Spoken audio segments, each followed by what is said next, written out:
hello, hello, hello. We're live on the SideQuest, your beautiful, beautiful weekly journey into the wonderful world of video games, where some looks like some sloppy dudes on a Friday night are going to be telling you about all the games and game info you I should know about. I Maybe I don't am know. I, I am in my typical I am off work attire of a jersey and basketball shorts, so I'm ready to do jack shit tonight. So Today was definitely a jack shit sort of day for me too. I've been pulling some crazy hours on this yeah, project you I'm on, have. and super late nights. I think my meeting last night was till like 10 something. It ended at 10 something. Um, and I was very tired, and so we got through our notes. We had our regular morning meeting today, and then one by one, I just saw meetings just like get deleted off the team's schedule, like canceled, canceled, canceled. I'm like, oh, this Friday's turning out real good, man, real good. Because right now I'm kind of doing a little bit of management for other folks and just sort of helping, which has been a lot, but it was nice. I had a whole two meetings today, one in the morning and then one at 3 o'clock, and both of them were like a half hour or so, and that was it. And the time in between was like I could just like finally go through all those emails and send some replies back and just kind of take a nice relaxing work day. Yeah, I still worked those 8 fucking hours, Yeah, but it was at a pace that I could handle. yeah. This I mean, this like we had one of our monthly lab meetings, but our okay. meetings are different because they're just Up here. I like the meetings because they're low Okay. effort and it's not really us doing anything other than sort of like the company required, like you have to go over the chemical hygiene plan, and that which is just like a slideshow of like, hey, don't pipette by mouth and things like that. It's nothing. It's just us busting jokes and coming up with ideas of what to do in the lab for like new stuff and whatever. So Speaking of I'm so Boston, glad. Well, yeah. busting. Oh, no, see, well, I was like, speaking of Boston, I'll wait till I get into the games we've been playing because there was a Boston Uh, joke. okay. McKay finished for 3 months. Yeah, we know Zero. Yeah. We'll find you a job and we'll get you working again and making. You know what? I know you've been on vacation for 3 months. Just continue that and come to PAX with us. We have plenty Yeah. of space. Hop in. It'll be a good time. Hey, guess what? PAX is coming up next week. Yeah. The Yeah. next podcast will be a live stream from Yeah. the hotel room that one of our hotel rooms at Yeah. PAX next Friday. An IRL podcast. Our annual IRL podcast, which is just Yeah. mayhem. You get to see all of us in like our shorts and pajamas, tired, Yeah. probably getting kicked out from different spots Yeah. in the We'll hotel, definitely. which is Yeah. great. Each and every one of us will be in varying degrees of tilted. It's good. Yeah, it'll be nice. It'll be good. It'll be good. But Yeah. yeah, PAX is coming up next week. You and I, and I think the majority of us get there on Wednesday at different Yeah. times. Yeah. Um, I'm and getting then there. I'm getting there so early, but you and I it's think get there. Right, what time do you land? at like 8 8 a.m. a.m. Yeah. Holy I mackerel! Okay, you're I there need on Tuesday, Yeah, I basically. mean, well, Yeah. I take a red eye out Okay. on Tuesday. I go to work. I come home. I take a nap. I take a red eye out. Sleep on the plane. Get there at around 8, and then like I haven't had a vacation in months. So Mm-hmm. this Mm-hmm. this this this is like that Wednesday is like this is my like I'm out of town. Nice. I'm gonna be in Boston. Like I don't Good. have any commitments until you guys come in, and then we'll look up varying times throughout the day. Yeah. And yeah, I usually work a half day and then I scoot to the airport. But yeah, this year I'm like, you know what? Nah, I'm gonna go the whole fucking day on that Wednesday and yeah, just get there. I think I get there like around I get there like around noon or yeah. 1. Got plenty of time. We can get our badges, hang out. Yeah. I The think everybody usually, starts filing yeah, in after that. I usually like get there. I'll get to my hotel. I'll not necessarily check in since it will be 8 o'clock, but they will Yeah. get my suitcase. Yeah, Uh, yeah. and then I usually just take an Uber over to the Target that's like 10 miles, 10 Nice. minutes away, and I just stock up on shit, and then yeah, We speaking of stocking up on shit, we have shit that we're gonna be doing and having fun with at the show. Obviously, we have our panel on that Thursday. Make sure you guys go to sidequesting.com and check out the old party list, which is the biggest and only PAX East party list, with the only parties left. But you can find a bunch of the after hour stuff hanging in there, and that's where we're going to be. Yeah, at a bunch of places. Head over there. They're playing a little fast and loose with party these right now. But yeah. we don't have the giant parties like we did in years past. Obviously, with everything happening in the gaming industry at the moment, it's going to be tough to justify. A lot of people aren't. And a lot of people also aren't looking to celebrate. So. Exactly. Really, the only folks that are celebrating are kind of tangential, and even those parties are like our party. It's more of like relaxing. Go in, you can hear the people you're talking to instead of just dancing and just drinking. So it'll be fun. Come to our event. We have ours on a Thursday evening at Howl at the Moon. It is our quadruple A PAX experience, which is 16 A's, which is great. And we're gonna have a lot of fun there. Earlier in the day at 3 p.m., you can come to the Condor Theater. Probably won't be able to stream it live this year. We're not going to be on the main PAX thing, but we'll have we're going to at least capture video and post it afterwards. Soon afterwards, later that day. And you guys can watch. We're gonna upload a like a 4K video from the on the press room download it. It'll be great. It'll take my time when we get back to our home. You're just gonna have to set the computer in the locker and walk away from it. I think so. But we're gonna have it's set. We're gonna talk about our favorite games rated 7, and I got the majority of games have been submitted to this guy, yours truly. I'm putting the presentation together tomorrow. We have some good stuff. JJ helped with some of the presentation. There's a very cool intro. But it's going to be a lot of fun. And we also have, hold on a second here. Let me get it. Vamp for a second. Hi, everybody. Hey, I just got a really interesting email. No. Whatever you do, don't say that, JJ. Keep your... No, just kidding. No, I was just going to say, I got a very interesting email from Capcom. Remember when they did that Tekken 8 wrap-up with... What's his name? What's his nose? I'm bad with remembering names. I know. Their Capcom just released a get caught up with the story of Dragon's Dogma 2 with Ian McShane. Ian McShane, baby. Love it. That's good. I'm gonna watch that after we get off this. Yeah, for sure. We our good friends, I don't want to say friends, but our the good people at Odin Cat Games have gifted us some very cool limited run copies of the first 2 games they're calling the Odin Cat's Paradise Collection, which is Bear's Restaurant and Fishing Paradiso. Both games that we've played. I think we reviewed Fishing Paradiso for the site. Yeah. These are awesome. And that's a great game. And you reviewed Meg's Monster. Yeah. That's why they sent these over to us. And also the soundtracks for that. It's like a really cool thing here. They sent these over to us in celebration of the 1st year anniversary of Meg's Monster, which very few games make JJ cry. This game made JJ weep. And I think we gave codes out at the and we're actually gonna be giving codes out this weekend for a bunch of the games too. Be ready. Great game. We're gonna be giving these out at our PAX panel, so you better show up there. There may be some other things too, but we're gonna be handing these babies out. So thank you to the folks at Odin Cat Games. Check out Meg's Monster. We loved it. It was a truly type of game that it's. I mean, I think you mentioned it sort of like subverts your what you thought it was going to be. Yeah, I said I didn't like it out the gate because it wasn't the game that I thought it was going to be. So I was coming at it from like a weird, it's a Pokemon game angle but there becomes a moment where it's like, I can't be mad at the game for my for my dumbassity. I like that word. Yeah.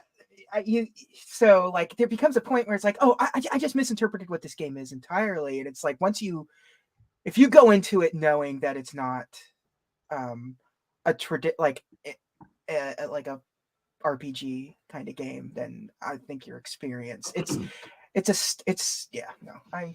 got misty-eyed thinking about it. So, Yes. Yeah, it's a great game, and we'll give that away along with some other things. In the meantime, let's continue with some of the news of the week. So there hasn't been a ton of crazy, wild, earth-shattering news, which is okay. We are in sort of the weird in between right now. A lot of the news was out the last few weeks with everybody getting everything out for the sort of first half of the year, all the games that are coming out, Microsoft, Nintendo, Sony. We had Mario Day last weekend, and Nintendo kind of gave the updates on the release dates for Paper Mario and Luigi's Mansion, both coming before July. So that's what we know now. We know everything that's coming in the first half of the year. We don't know anything else after that for any console at all. Like this is the quietest that it's been in a long time for I don't want to say this late because it's only March, but to not know what's coming during the second half of the year. Really, the only thing we know is Avowed is coming at some point this year, so that's probably gonna be second half of the year, and that's kind of it. Nothing from Sony, nothing else from Nintendo for the first half. Let me rephrase that. There may be something from Sony coming later this year, as our friends over at Insider Gaming have added fuel to the fire with some more leaked specs for the PS5 Pro. Their sources kind of tying into what Moore's Law is Dead, a YouTube channel. Yeah. These sort of the idea of a PS5 Pro has been around for a while. There was a PS4 Pro and it did really well. There was a PS3 Thin, or like 3 versions or 4 versions of the PS3. Xbox did it with the Xbox 360. Yeah. This is going to happen. PS5 Pro. It's actually later in the cycle than it was for the PS4 Pro. Yeah, it took so long for these consoles to be able to like get up to full speed for various reasons. Yes, yeah. I mean, the shortages and the pandemic and everything just sort of like really just sort of kicked them in the shins. Essentially, like a year and a half delay is what. Like. So, like, yes, the consoles came out in 2020, but they didn't really start like. People weren't like working full time again until like the next year. Like, you know, a lot of stuff was going on. So, yeah, and it's almost like 21, 22 is when things really started to sort of get back to normal. Yeah, that's when the companies were like, "Oh man, we're making money hand over fist. Let's start buying everybody up, and we'll start buying everybody. We're just gonna staff everyone up to capacity. It's gonna be great. Mergers and acquisitions. Yeah, this is a train. Yeah, this is a train that's never gonna go off the rails. We're gonna keep rocking forever. So the PS5 Pro specs. Listen to these specs. And Insider Gaming, Tom Henderson over there, our good old friend Tom, has sort of backed these up with some stuff that he knew. I don't know any of this stuff. I don't know anything about any of these next gen consoles. Yeah, which is totally fine. These words always mean nothing to me. Yeah. So rendering 45% faster than PS5. Okay, whatever. Sure. 2 to 3 times ray tracing, times 4 in some cases. Whatever that is. 33.5 teraflops. I only vaguely understand what a teraflop is these days. Yeah. Like it's more than a regular flop, a mega flop. Yeah. PSSR, which is not the Russian PlayStation. Yeah. It is a PlayStation Spectral Super Resolution Upscaling. So basically an upscaling thing. Okay. It's like whatever the PC uses it for everything. Yeah.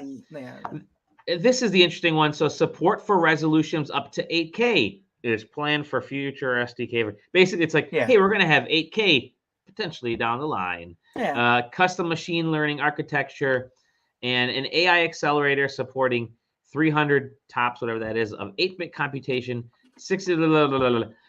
Cool numbers. None of these mean anything to us. Really, all it means is there's going to be I think they're saying it's like 3 times more powerful is what the what the folks are saying of the PS5 before it hops over to the PS6 generation. It's gonna be a very powerful console. Yeah. Great. What does that actually mean in the end? there's no games. There's no games announced for it. If there's no games announced for anything for Sony right now, does it even matter? I don't know. Do you think it'll support PSVR 2 without any dongles? I don't think it'll support PSVR 2. I think that sucker's dead. Sony had a launch day first party game with that Horizon game, and it has not created any more first party VR games. That is a dead. I'm sorry, it's a dead device. I get emails dead. all the time asking if I want to review Akira for PSVR 2. And I'm like, yeah, you know what? I would, but like nobody owns a PSVR 2. You put it on something that people own. PSVR 2 is the big mistake they made of that was that it was not compatible with the PSVR games.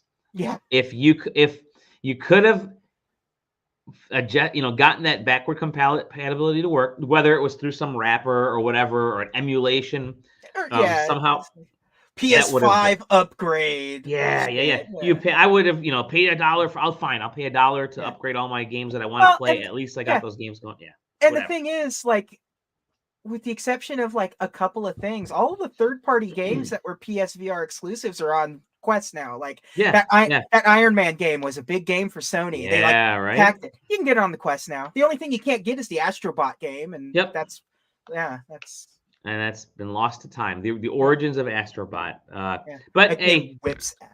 It does. It actually is really cool. The VR game is crazy. I didn't know what to think of that VR game at first, and then when I played it, I'm like, oh, it's like I'm God watching Mario jump. Like that's 3D. That's some cool ass 3D stuff.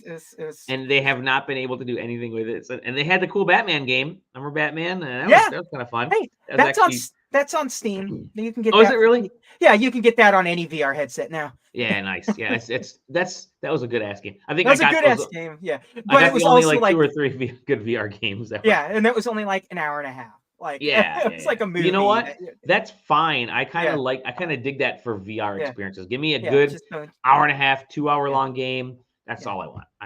Well, anyways, PS5 Pro specs leak are real. Supposedly coming later this year. Yeah. Do you have any other news stories? Because there's something that I'd like to just. I do have a couple of things, but I'll let you go first. Yeah, you can go ahead.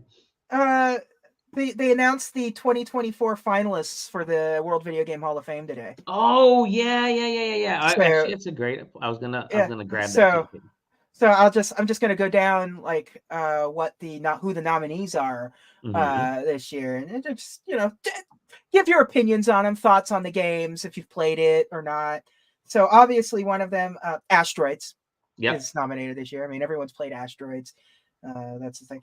Elite is nominated, which I'm sure you're familiar with Elite. It's Elite Dangerous is like a spiritual sequel that was crowdfunded. That's a big thing. But like Elite is sort of responsible for like 3D gaming in general. Like it's like there's a lot of like Elite's a game that you probably never like played if you're just sort of casual, but like us old heads we know Elite. Guitar Hero was nominated this year. Okay. That's for Metroid. Good old Metroid. This is like its second time being nominated, so fingers crossed for them. Myst was nominated. There it is, Myst. Yeah. Neopets, that's down there on the bottom, the little egg. Resident Evil. Okay. Yeah, you got SimCity, of course. Like SimCity is. I can play SimCity any time. Yeah. Tokimeki Memorial, which that's a weird one because like. I don't think it's never been available in English officially, like anything, but it's like it's the grandfather to dating sims visual novels. It's like that's where that game comes from. Tony Hawk's Pro Skater, baby. It's one of my favorite video games of all time.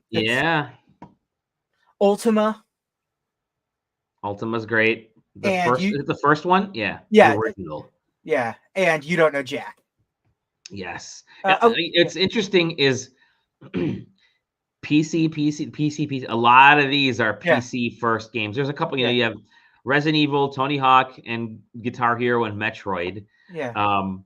By the way, only one of these now is a console exclusive, Metroid. Everything else is on everything. But I like how they said Guitar Hero is getting inducted, but they do like the 5th or 6th Guitar Hero game. Yeah. Like World Tour. Like really most of the time it does just mean franchise. Yeah. Like in this case, Guitar Hero the franchise. I'm pretty sure it's Ultima the franchise. Yeah. I don't know if they necessarily mean Resident Evil the franchise. You don't know Jack the Ride. It may not be the one we're choosing. Yeah. But no, it's a solid list, I think. And when people talk about Neopets, they are not talking about the little pocket fucking games that but you got to sort of show the smash. I do like that there's a Sega Saturn game in there. That's very cool. That is cool. Why not show us some Saturn stuff? That's the but that's cool. A good. I don't know who like. There's a difference between who I want to win and who should win.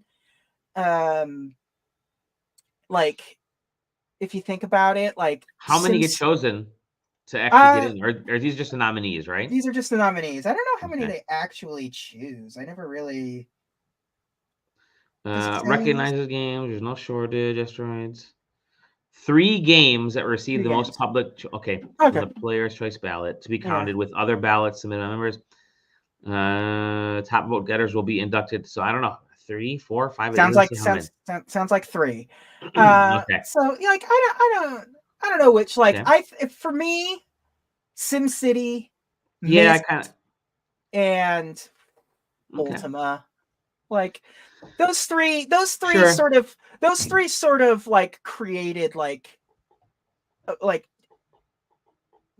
don't know what the right way to put this is. They sort of changed the landscape of gaming, like in an impactful way that is still felt to this day. Like I don't know, but like Asteroids was just like it was like, despite it being a classic game, is sort of a dime a dozen arcade game from the 70s. Like you know, there's not a whole lot of difference between like Asteroids and Space Invaders in terms of like actual sort of like Resident Evil was like a clone, you know, even at its time. So that's kind of a weird one. Elite's like a bigger game than I think, but I don't know if it's like fan vote gonna like pull it in. Metroid, I love Metroid. We all love Metroid.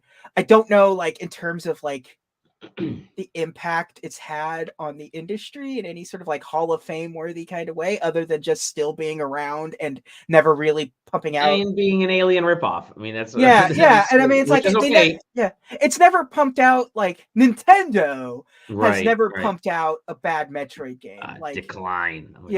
But like yes, like you know the one that Ninja Theory or Team Ninja, I can't remember which. Team Ninja, right? Team Ninja. Other M, like Guitar Hero, like that's one of those the candle that burns extremely bright burns, you know, it's like you know, it burned bright for several years and just like imploded. Like like it's like if your game winds up in landfills, I don't know if that's like but yeah, Tony Hawk is a weird one because like that game was a cultural milestone for so many people. Like what it did, like everyone, even non-gamers were playing Tony Hawk. It's one of those kinds of games. So, this is a good collection. It's a good varied but like I think the biggest game on this list is Neopets. Like that game that transcended. No, technically, it's. I think it's probably missed. That looks like it's the biggest. Yeah.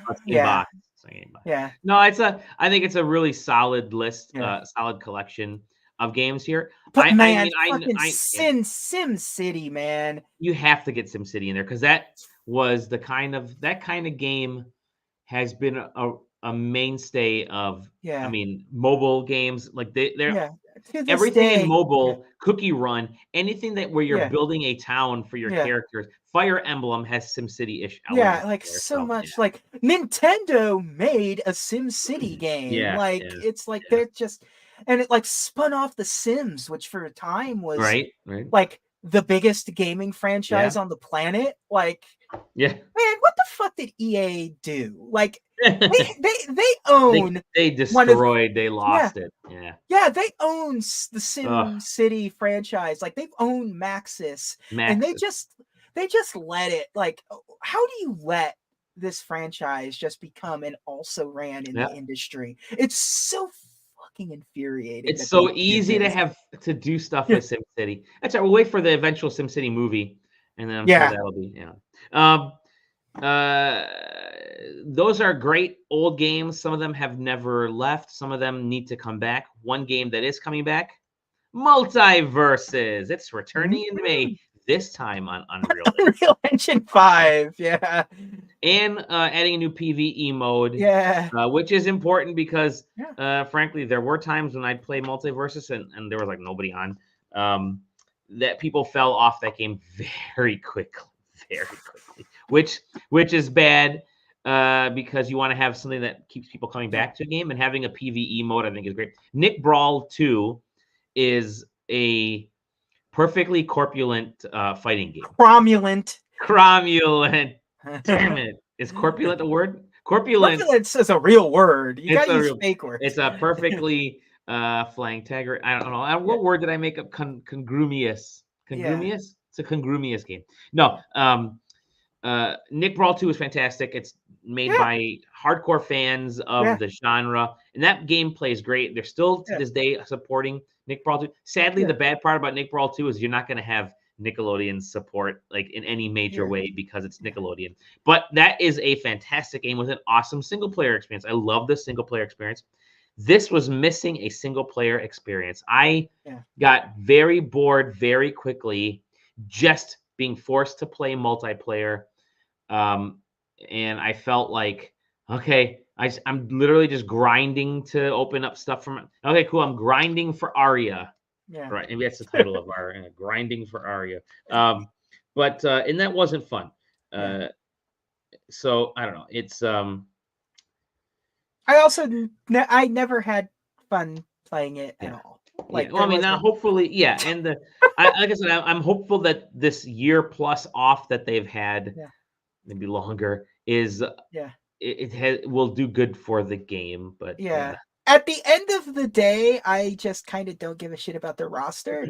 Like for a yeah, mascot, for a another one. mascot fighter, like I like pretty much most of the characters individually, but like in a mascot fighter where they're clearly having to like figure it out, like Yeah, yeah, like yeah, I I mean, love the Warner Looney Brothers Tunes. has Yeah, yeah, the problem with this is that if you put DC characters in there, then it's a DC fighting game. yeah, If you put Game of Thrones characters in there, then it's far too serious. yeah, Like you got to stick to, hey, Bugs Bunny, great. Elmer Fudd, throw them in there. yeah, That's fine. Looney Tunes stuff yeah, is great, but you really need to, why isn't John Cena a Peacemaker in this? No, yeah. you really need to be careful with what. It's in Mortal Kombat 1. I know. That ain't gonna count this. You need to be careful understanding of what Yeah, actually makes these games yeah, fun, and yeah, it's characters. Obviously, it's good fighting. yeah, It's good multiplayer stuff to do yeah, for someone who's playing by themselves, like me, yeah. and then Here's having the right characters. yeah. Here's the thing about this game's roster, because you kind of touched upon it a little bit. Yeah, You put Batman in it. yeah, You've now established that DC is fair game in this multiverse game. So they also put like Harley Quinn in it. yeah. Okay, well, things are Yeah, getting okay. there. Yeah, Things are good. But like it's never going to stop. Every time you go to there, somebody's going to ask you, "Where's Superman? Where's the Flash? Where's yeah. where's Where's Wonder Aquaman? Woman? Where's Wonder Aquaman. Woman? Where's Peacemaker? Where's anybody?" It's never going to stop. Like it's like putting. I'm What? sorry, but putting Yeah, what's her nose from Game of Thrones in there was yeah. just Arya Stark. Arya Stark was just a stupid choice. Wasn't LeBron James in this as well? Yeah, that at least made sense at the I guess. time. Yeah. Like it Space was Jam. They were because supporting. They were Space promoting Jam, Space it Jam. was goofy. Like it was at least silly. No, Goofy is Disney. Yeah. But no, just kidding. Yeah, But no, yeah. I feel like if you're gonna go into Disney, I mean not Disney. If you're going to DC, man. If you're going to DC, you go towards the Batman Beyond Batman, No, or you like know, I'm sorry, animated series Batman, or yeah, Batman the animated series. But what would be even better would be just Batman 66. yeah, I'm Just sorry, like Batman 66. Yeah, just go all yeah, the way back. yeah. Um, So put like the Teen because Titans in there. You know, have yeah, fun that with. like if you're gonna put DC stuff, you put Yeah, the like original Teen Titans in there. yeah, yeah, yeah. Um, but like think about like Teen Titans 66 Go. Batman. Yeah, But like 66 Batman would be so good because it's a cartoon in yeah, real life. You yeah. have the weird like his Wow, character I would mean, have love the that. Yeah. yeah his character would have like goofy like shark repellent and Yes, big yes, comical yes. Good bombs call. and yeah Really, the like, bow look at pit the zap and you have the built-in taunt of him doing the dance and look at shit. the Yeah, poster. Okay, yeah, the poster is oh cool. It's a cloud. It's a very yeah, cartoon like yeah, cloud with yeah. it's here's How Bugs many? Bunny ears. Yeah, Here's Harley. Here's this. Here's this. Here's Batman. It's yeah, like okay, cool. And then you got Arya Stark in there. Like yeah. you Where's know. but like it's so funny because you got to look at like that weird you know how cartoons are designed. They have to have a Mhm. strong profile. Yeah. Like it has to be if you can shadow it out and see their recognize the profile, that's a win. Hmm. Like covering them all up like with the so let's see who we got. We got Harley Quinn, Yeah. Batman. Batman. Is Um, Scooby hmm. Doo? I can't tell with the small. No, it's a hand right there. It's like a. Here, let Oh me try to zoom in. It's like it's an arm that's like a yeah, big stringy giant. Yeah. Okay. Wonder Woman shield. Is that what that is? Is that a Wonder Woman shield down here? Yeah. And then there is a foot from Is that Steven Universe? Or is or is or is that Maine. one or is the purple fist Steven Universe? Is Maybe they're both Steven maybe Universe. they're both Steven Universe. Yeah. You got a sandwich, but Yeah. Like that's probably Scooby, right? that's gotta be that's Shaggy. I mean Yeah. Shaggy. Sorry, Shaggy. Yeah. Yeah, Tom and Jerry, at least like the Tom and Jerry yeah. and Bugs Bunny, yeah, That's a instantly. very Yeah. easy. Yeah, Yeah. This is a goofy poster. This sucks. I don't like it. yeah. No, Goofy is Disney. Come on, I keep telling you. No, that's coming back, and then Yeah. another thing that's coming back soon after is Summer Game Yeah. Fest has Hey, an official date. hey, thank you, Jeffrey. Thank you. Friday night makes the Summer Game Fest drink along way Yeah. Oh, easier. yeah. The great thing about that is, um, we can get absolutely plastered on a Friday evening. I'm sorry, 5 p.m. Eastern time for me, 2 p.m. for you. So right after work, Yeah. it's gotta be good. I'm still trying to decide if I'm gonna go on vacation or go to any Summer Game Fest stuff. There you go. Made it a little bit larger because usually last year I didn't actually go to Summer Game Fest. I went to Yeah. LA during Yeah. Summer Game Fest, and it was great. It was awesome because there were games, there were hands-on. It was all kind of scattered. Definitely wasn't like an E3. But I'm guessing this year that IGN is doing their thing around the same time as Yeah. well. Because if you can have IGN live take place around this time, that's cool. So yeah, I'm deciding if whenever I'm planning on going to Europe on vacation this summer is going to have a direct effect on if I go to Summer Game Gally, Fest and how many miles I have. I Yeah, was like, it's like, Gally, let me make an offer to you here. you're gonna go. Go. No, it's like if you go to Summer Games Fest, I will try to figure out how to get down to Summer Games Fest, and we are going to go to Universal. Nice, nice, yes, deal. That's a deal. That's a If you deal. if you decide we're gonna figure that out, I'm gonna Yes. figure out how to do that. Just a short weekend out there in LA with you Perfect. with Perfect. a $50 Uber out to Yeah, Hollywood. fine. Yeah. And a $500 ticket to go see the Mario experience. Hey, listen, Universal's not that expensive. You'll be okay. I Yeah, did it. Yeah, it's I not did Disneyland. Florida, and it's good. So anyway, Summer Game Fest is Yeah. June 7th, which is a Friday. Yeah. Cool. I'm glad it's not on a Thursday. It's Yeah. Friday, and what's interesting about it, so it's 2 o'clock to 4, probably. 4, I'm gonna yeah. guess. Yeah, it's 2 hours. It says 2 hour showcase at the top. Okay, good. 2 hours. Okay. All right. Perfect. Yeah. So 2 to 4 in there, which means they're gonna have. Okay. Let me rephrase that. Last year for Summer Game Fest, The show was on Thursday. Then they had sort of a little bit of a networking after party, and then all day Friday and all day Saturday you had hands-on for media, and then Sunday was the Xbox event, and then Monday there was like a scattering of things happening on Monday as well, little hands-on things. But interestingly enough, they're doing this on Friday at 2, which means it'll be done by 4, let's say 5 o'clock. Not really enough time to get hands-on after that. So will they push the hands-on? Will they do a hands-on again? Will they do it Saturday and Sunday? Is there going to be an Xbox thing happening? I don't. Is the IGN Live going to happen? I'm very curious to understand what the schedule is going to be like for this for that week or so with everything taking place. I mean, there could be a lot of announcements happening around that time frame for it's going to Summer's Game Fest is going to turn into like WrestleMania, where whole weekend of wherever town WrestleMania is, all of the indies book the flanking area and hold their events too. Like Ring of Honor is the night before WrestleMania, and that looks like a good one. No, that's actually a great idea. Make Summer Game Fest a traveling game thing to have different cities. Okay, all right. You and I, JJ, we're gonna set up Game Mania, and we're gonna have Game Mania, and that means it's gonna go every year, and we're gonna have a big Actually, let me take it back. 2 nights of gaming announcements with a game championship on the line.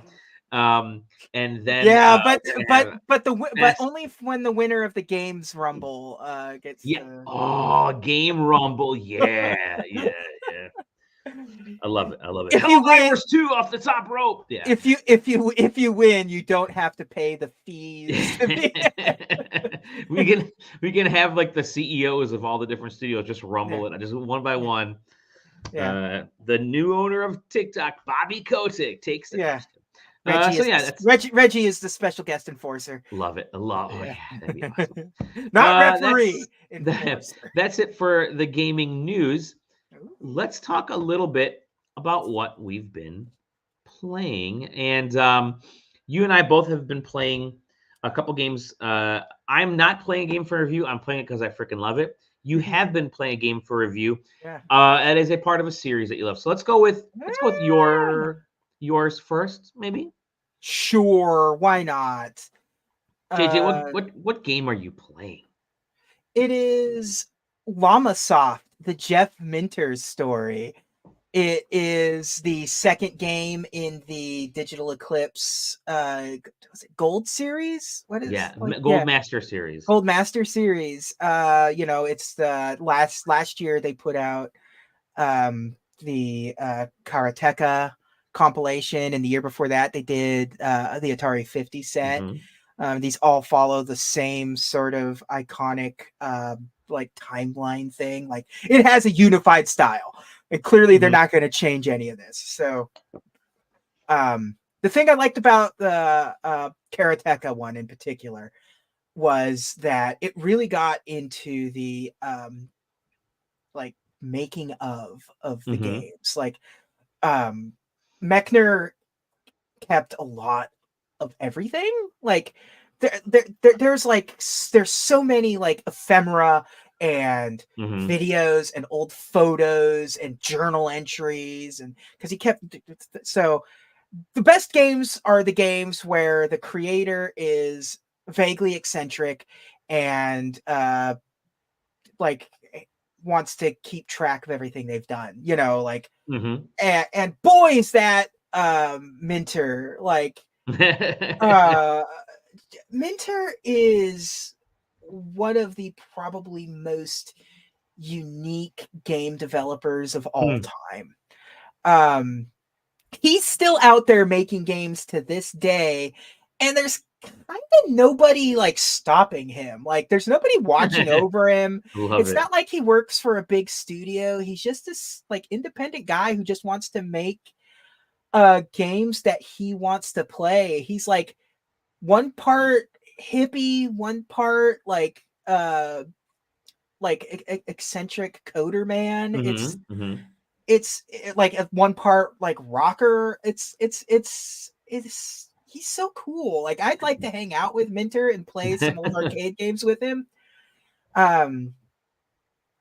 So Minter wasn't big in the US for a while. For those that don't know, console games in the 80s were virtually non-existent. They just weren't popular. It was computer games. It was, the Atari 8s and the VICs and the ZX Spectrums and Commodores and things. So that's where the money was, and that's where everyone was developing in Europe. The Nintendo wasn't big, and the Atari wasn't as like the VCS/2600 didn't really have this foothold.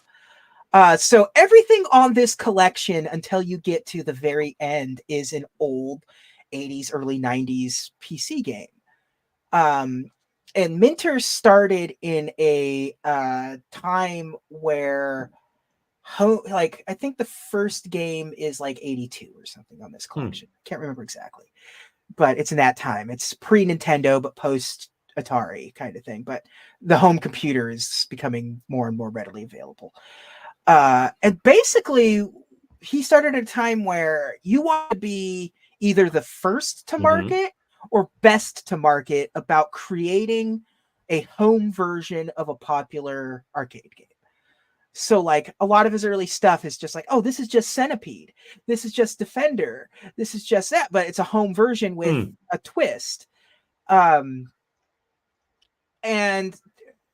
that's where his career starts. So you have a lot of these early games that are just like, they look like Atari games and they play like obtuse versions of classic games. Like he was making changes along the way to like A, not completely rip something off, and B, to like put his own spin on it. The animal thing doesn't come until way later. Okay. But yeah, he just starts sort of working his way through, and this set does a good job at just sort of working its way through. It shows you his earlier stuff. It shows you the thought process. The videos are all very good because Jeff Minter's a character, and I love hearing him talk about his career because he's just kind of happy to be Jeff Minter. Happy to be here. Yeah. At a point he sort of finds his voice and his direction, and when like LlamaSoft becomes a thing, and like he starts putting animals in the games, and that's where you get like Attack of the Mutant Camels and stuff. Like the camel thing came because like he got Empire Strikes Back for the Coleco or the Atari, and people would joke that the AT-AT walkers look like camels, so he just ended up making that. So he just ended up making that game. Like, what if that part really was just like aliens abducted camels and gave them armor, and you have to destroy them? And that's where that came from. And he just sort of built on that, and the games got increasingly more complex. His biggest game for the longest time was probably Grid Runner.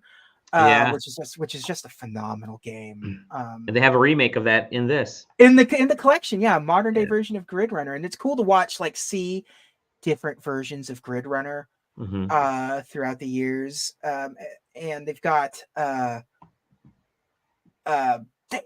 they've got like games that are for a system that was going to be like Europe's like console that never came out.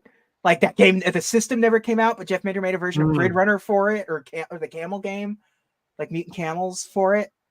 By the way, this is a very cool little note here. I'm going to pause this. Yeah. It says color space is everywhere, and it says we've actually been looking at color space for a while now. The moving backgrounds in these timelines are generated in real time by the original 8-bit. Oh, that is cool, man. So that was where I was heading next too. They just don't focus on the games either, because Minter got super into like synthesized music displays, so it's like a light show that is being created. So there's two versions on there. There's one in the Atari and then Color Space, which came out later. And they're hit here and they're functional and you can kind of play with it and they're kind of cool. Like the thing that gets that they touch upon it too. like Jeff Minter has like a weird history, like of things that you wouldn't really know is Jeff Minter. The visualizer on the Xbox 360 music player is Jeff Minter. It is just color space, but like a modern version of it. So when you boot up an Xbox 360 and start playing music, the visualizer that's kind of moving around with the beats and stuff, it's Jeff Minter. That's like he's got an so it's not everything was games. So it was kind of cool. So you got a couple of that stuff on there. They have some screenshots of things that never came out. Like he was working on a visualizer for the GameCube at a point that never came out. And it ends with what's probably considered his, magnum opus and Tempest 2000 for the Jaguar of all things. The one good Jaguar game. Amazing. And that game, it's ass, man. I mean, you will find they even sent an email saying that like the PR people sent an email because they've been getting questions about it, about certain missing games like Defender 2000. They just don't own the rights to it. Like that's Midway. Okay. I think that's Warner Brothers now. I think Warner Brothers would own, because again, that's Midway. So I think Warner Brothers owns Midway. I can't remember. Something like that. Yeah. Yeah. So they couldn't include it if they wanted to. And like there was a version of Grid Runner, I think, for the Nuon. Do you remember the Nuon? Barely. I remember the name Nuon. Yeah. Yeah, which was the gaming DVD player. Like, yeah. There was a game for that, and they even say it's like there's no emulator for the Nuon. Why would we? I love looking at the journal stuff and the hand drawn and the hand. There's a lot of notes and stuff. Love that kind of stuff. Designing games like this is a documentary. I don't think it's as cohesive as the Karateka game, because it's not, the Karateka game's not missing anything. It is the history of that game, like where he started, and then like it coming out in subsequent versions. Like there are missing versions, but like they're just ports and things. You know what I mean? Like sure, it's like, yeah. There's nothing like there's missing stuff with the Minter stuff. There's stuff that's just like, and it ends at the Jaguar. Like, it'd be cool if they could have figured out a way to get like what was the 360 one? Was it Space Llama or something like that? Something. And yeah, and there was that I remember, T-Cross K, which was the weird Vita Tempest game that Atari got shut down because it was just Tempest without any changes, and that led to Tempest 3000 with Minter. Like there's missing stuff, but I just don't think Minter's games are particularly fun. They're cool and weird, but so many of the older games aren't necessarily fun. They're old and outdated and archaic, and they didn't really hold up very well. Like Tempest 2000 still kills it. Still whips, yeah. Yeah, and there's some games. There's some games I never played before. There's a game on there, I think it's called Deflect, which is like one of his earlier games. And it's actually kind of a cool game that it was very simple. It's like a number comes on the screen, and a ball, like a pong ball, is moving across the screen, and when you push a button, it creates an angle that the ball bounces off of, that just in front of the ball, so it forces it to go in the opposite direction of there. And you're trying to, sorry, I punched the mic.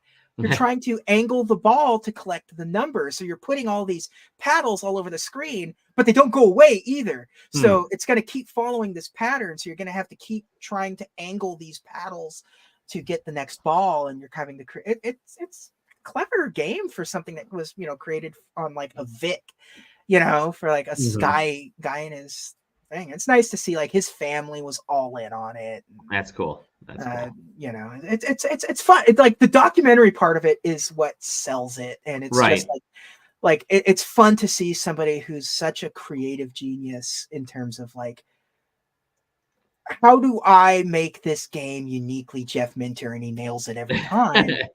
And he's so good at it, and he's still doing it to this day. And it's fun to see him out at his house, because this is a guy that, like, the llama thing isn't a bit.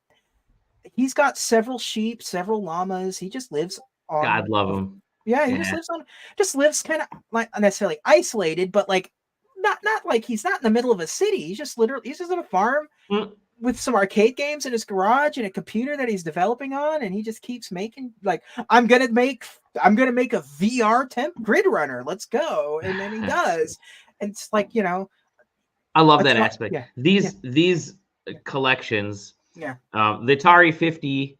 I watched that plugged into with my Switch plugged into the big screen because yeah, sure, I could play it on a smaller screen, but yeah, this because the documentary aspect of these, yeah, and I haven't done the Karateka one yet.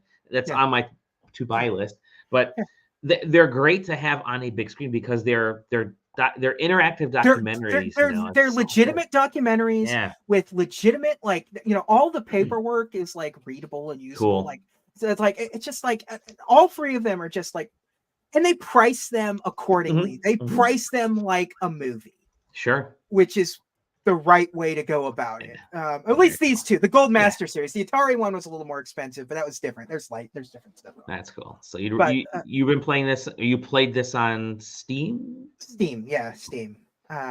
So yeah, no, this is as a devout sort of like gaming preservationist. Again, they just nailed it. This is like, even if you don't like Jeff Minter's games, there's a lot to just like with this set. It's just to watch a creative go through the process in his history. It's fantastic. There is one thing I'm going to sort of vaguely complain about, but it's not really.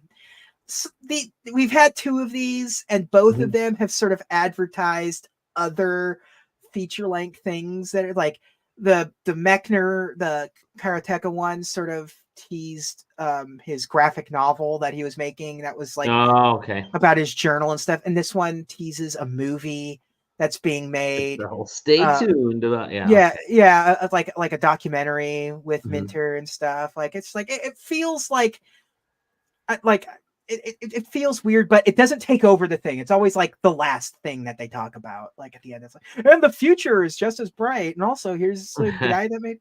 But no, it's great. It's nice to be able to play these older games, but updated to like keep the soul of the game, but you can use it with an Xbox controller. Like that's sort of the thing with a lot of these is like, especially those old PC games, especially European PC games and stuff. Like it's kind of hard to play those games like with modern control inputs or whatever. It's like it's like, oh, I got to pull out the Commodore controller and plug it into, get a serial adapter to plug it in and shit. Like they did a good job. They did a great job with this. A plus. I don't know what we out on everything. Yeah, it came out this week, 13th. I think yesterday, 2 days ago. 2 days ago, yesterday, 13th. Yeah. Well, I'm not playing anything classic, but I'm playing something with light, maybe classic undertones might be a good way to explain it, because I've been playing Unicorn Overlord. I kept wanting to say Unicorn Overload, but it kind of feels like that because I love tactic style games. I'm a huge nut for Fire Emblem and that genre of tactic, battle tactics RPG games. And so when this was first announced, I'm like, looks kind of cool. It is Vanillaware. I'd be interested to see their spin on it. And I've got to say, this is Aegis Rim was fantastic. Was it 13 Sentinels? 13 Sentinels. Yeah. This is phenomenal. This game. This may be their best game yet because of how it weaves character development and story and world design and just gameplay design. So let me play I'll play the trailer here. Let that run in the background. So what this game is, a tactical game, not unlike Fire Emblem. Actually, probably more like Ogre Battle, I'd say, with the idea being that there's this massive overworld, and the Overlord. And so you're on this overworld, this huge map, and you're going from area to area. You're fighting people. You can have little outposts where you can let kind of folks come out of these hubs. There's stories that kind of take place. You can see some of this stuff that's taking place there. Stories that sort of take place in it's a whole evil empire thing, yada yada. I don't have to go into too much detail about that, but you can liberate towns, and I love that aspect of being able to go to on this giant map. There'll be like a town that's protected by like a couple of knights, and you're walking around this area there like they're showing, and like some enemies, and you can liberate the town. All of a sudden, the town becomes accessible for a bunch of stuff, right? So the depth of this game, though, comes in obviously into the gameplay. So yeah, great characters, wonderful art that we all kind of love of Vanillaware. But the gameplay is really cool because it's all automated battles. So you will select your part. I think there's like 8 parties you can make, and you'll designate up to. Is this game much horny? Well, there's some horniness to this game. Not like typical Vanillaware. There's food though. It can't be Vanillaware without food. Yeah. But so when the game starts off, you can only use like 2 characters on your team, on your battle squad, and you can have like 2 or 3 squads. You can see that little grid right there. Let me back that up. I'll show you here in a second. Right there. Oop, missed it. Where'd it go? All right, so you have this grid. You start off with 2. And depending on where you put them, you can have an attacker up front or a blocker up front, magician in the back, or whatever, archer. And you set up your characters and you kind of point from one place to the next on a map. You'll say, I want my character that's standing here right now, this group, to walk all the way to the enemy. Let me see if there's like an overworld shot. Here we go. You'll say, like, my character standing here, and I have 6 stamina. And I want to get them from this area down to, maybe there's an enemy down here. I want to get them down to the enemy down here to be able to free a town or whatever. And so you'll kind of click and drag to where you want it to go, and then the character will start moving there. Or you can set all your moves ahead of time, like with there's catapults, which is freaking phenomenal. I'm only like 7 hours into this game, and they're continually opening up. And adding depth that way. But you can kind of pull all these characters out of the hubs. Eventually, you'll be able to grow your party to like 3 and 4 and more, and set, depending on where they are on your party grid, has an effect. And then you just let them go. And the battles sort of handle themselves, right? You'll see like if you have a very strong blocking team, that's great. Like a team built for like preventing physical attack, that's cool. But you may run into a mage, and that mage might they might debuff your blockers, and they might also knock out all physical attacks that are from the front row. So you're kind of screwed at that point, because if you have a guy in the back row, the sword attacks usually don't work as well.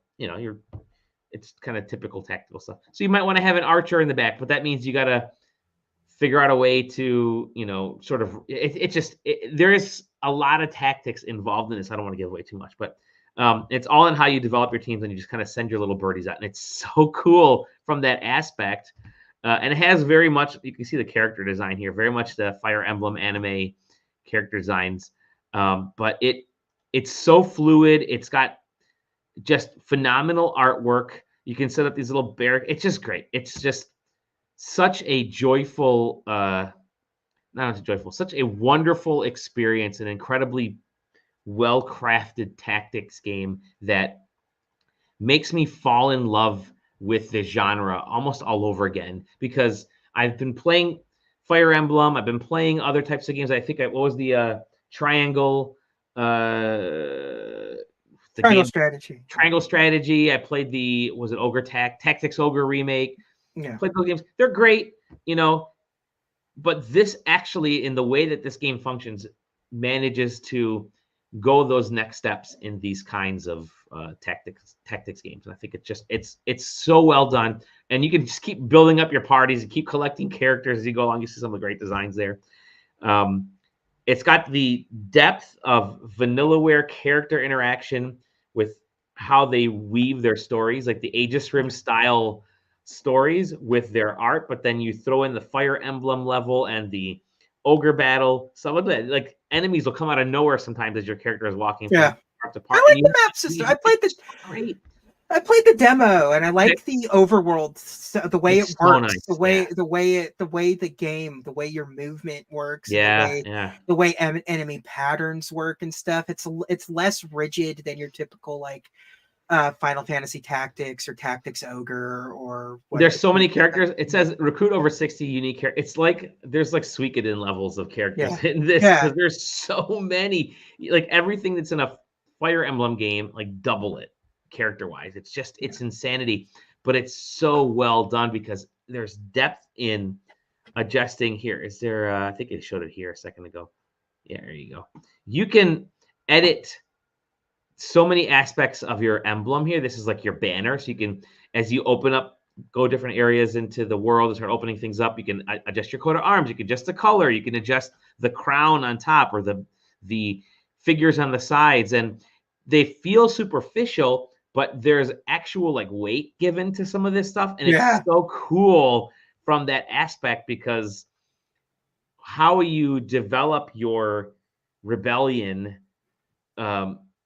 affects who you can recruit, how people react to you, how battles play out. And it's all like, it's just a wonderful level of development. And you can kind of sit back and just keep hitting the button, let the game kind of play itself, set it down to the easiest mode and just let it kind of go. But I'm playing it in normal. You almost want to bump it up to a hard mode or one of the more difficult levels because there's so much more balance that takes place with some of those that it's so worth just dicking around with a lot of that stuff. Like, yeah, all right, cool. You can set the name. How do you want the character's growth to be? Because again, a lot of this stuff is automated. So yeah, you want to do. It says all arounder, and Alain is sort of the main character whose mom was killed, and you're kind of vanquishing her. Several years later, you're kind of seeking vengeance. Spoiler. Yeah, it's like the first 4 seconds of the game. It's in the demo. It's in the demo.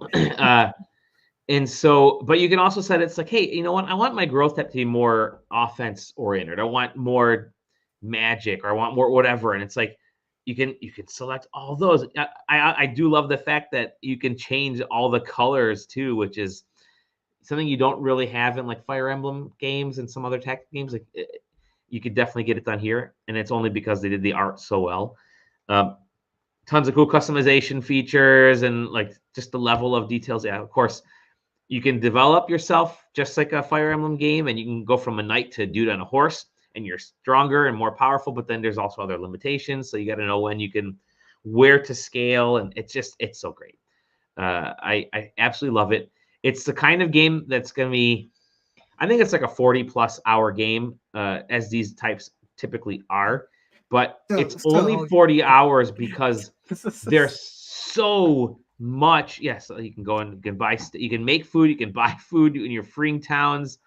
I mean, it's just insane. So what you're saying is you're gonna finish it sometime next year. It'll be 2 years from now. Because I still got to go back to Xenoblade Chronicles 3 and all that. But no, it's I think it's on Switch and PlayStation. I don't know if it's on PC. It's not yet. It's not. Okay, so you go. It's on Switch and PlayStation. Totally worth picking up. And Xbox. Is it on Xbox? Okay. Yeah. It's on Xbox. Yeah. Just terrific game. Yeah. And it has all those. Yeah, like I said, the planning aspect is so good because there's like tower defense in a weird way built into it because you're developing your character layout and you hit the go button and then they just all start moving. You can pause it, but you kind of let them go and see what happens in these battles. It's so good. It's so freaking good.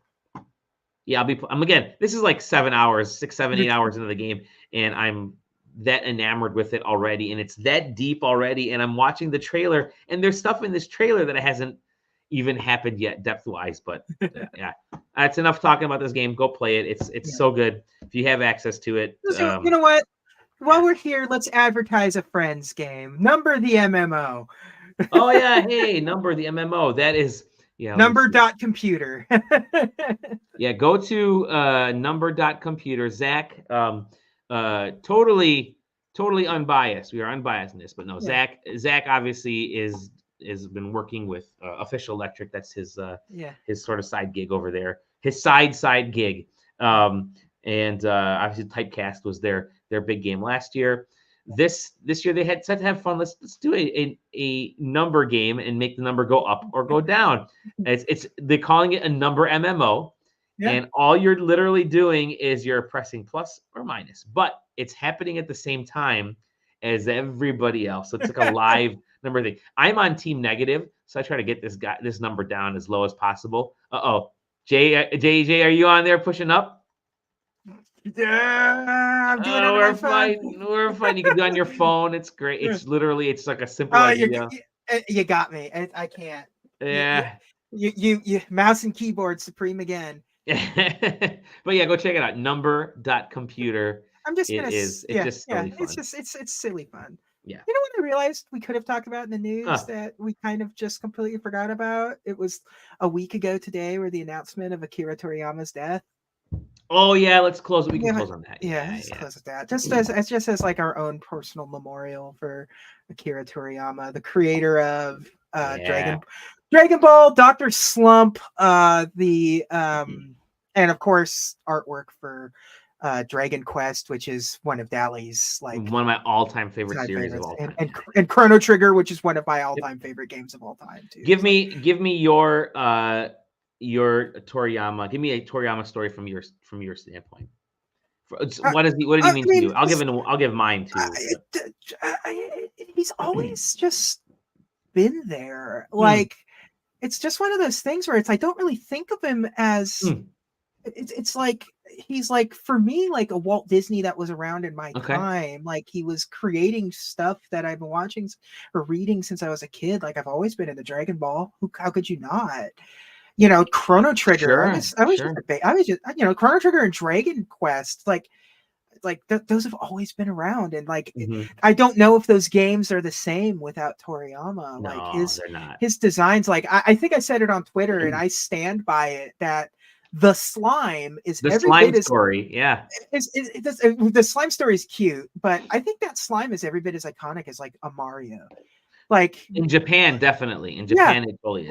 Like it's so iconic that you don't it's so easy to ignore just how important. So the story behind that slime is great. Yeah, Yuji Horii, as he was developing Dragon Quest, had a picture of that he kind of scribbled together of a slime. He's like, hey, here's slime, and it literally looked like goop. It ended up it was just a puddle. Yeah, it ended up becoming like one of the puddle slime things, whatever they were called in Dragon Quest. But he said, this will be slime, and Toriyama looks at it and says, no, that is not. Let's do this. Let's give it some love, and literally just made a water droplet with the face, and it was great. And that was Toriyama, and that became the icon for Dragon Quest. Yeah, I mean, that's the mascot, 100%. Yeah, it's what Zero says there. We knew the characters before we knew it was him.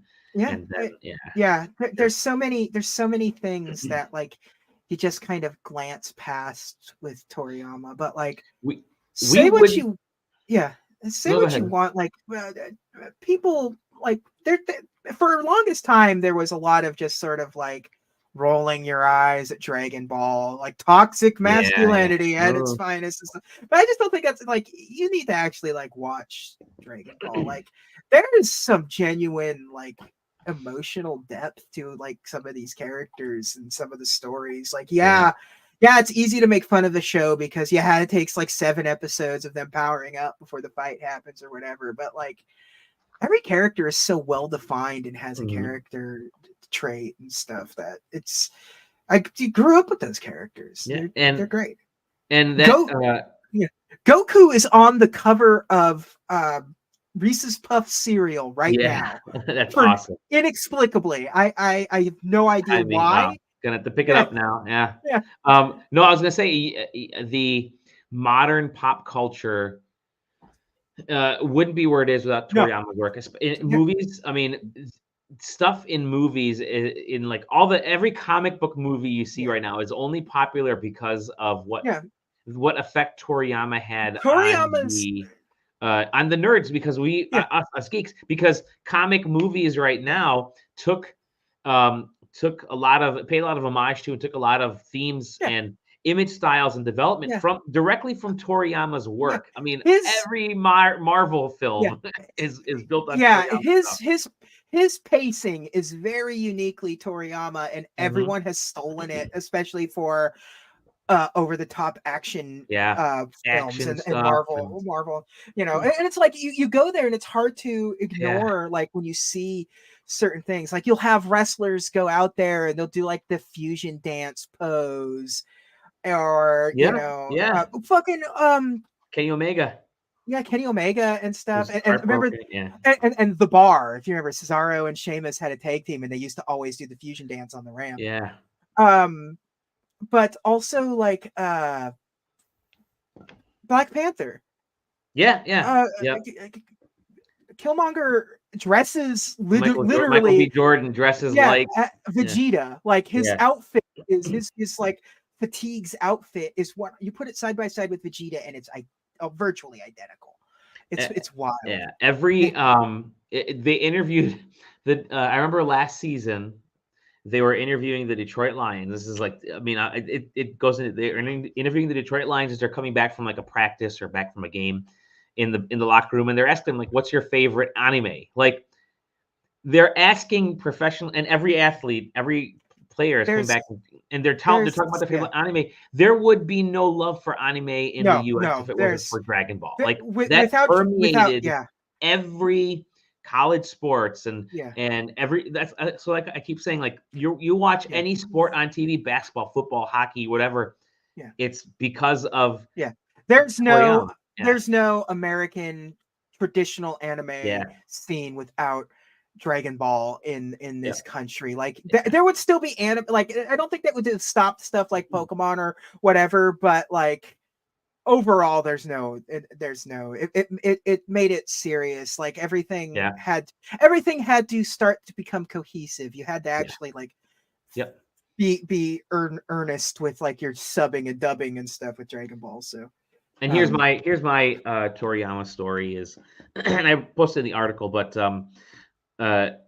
Nintendo Power came with a free game. I'm like, oh, that's be kind of cool. Back when my brother and I were little, we had just got our NES, and if we subscribe to a magazine, we get Nintendo Power, which was popular among kids, and just kind of becoming a big thing. You get a free game. We thought, all right, cool. And again, the reasoning being Nintendo took over publishing for Dragon Quest, Dragon Warrior in the US, and realized that they could not sell these at all, and so they started giving them. They had like a million of them or plus. They started giving them away to all the subscribers, and so we got it as part of our subscription for like a $18 subscription or whatever it was, $12 subscription. We got a free game, and I'd never played a role playing game before, but I freaking fell in love with Dragon Quest, Dragon Warrior, because of this. It was free, but I did it because of the character design and the art, because the art in the game is Toriyama's slime, it's Toriyama's dragons, it's his Dark Lord, it's his mages, it's his wyverns. He does so much with so little. Like they're not particularly intricate designs, but they look intricate. Like totally. And so like I would have never gotten into RPGs if it wasn't for loving what Dragon Warrior did. And the reason I'm into Unicorn Overlord right now is because of my love for Dragon Warrior back in the day, to the point where the very first like games I ever coded back in like the early 90s, just some, I think it was like Commodore 64. I used Toriyama art from Dragon Warrior, from Dragon Quest as my character designs. And I'm like, okay, I'm going to use a little guy with a sword. He's going to walk. And I used that. That was my first game dev stuff. And it was like my first real journey into development was because of Dragon Warrior and Toriyama. So, I mean, it goes without saying it's a huge loss, and he's still young for his age. We never, Can we just say that? So we missed.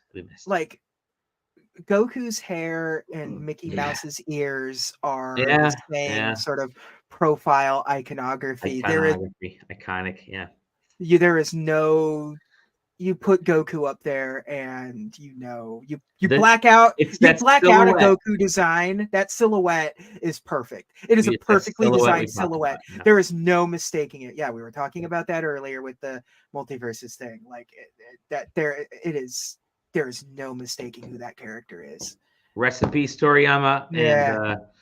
we'll see you in the heavens. But Wow. rest in peace to this podcast. Yeah, well, I don't know about this podcast is over. The next time you'll see us streaming will be from PAX.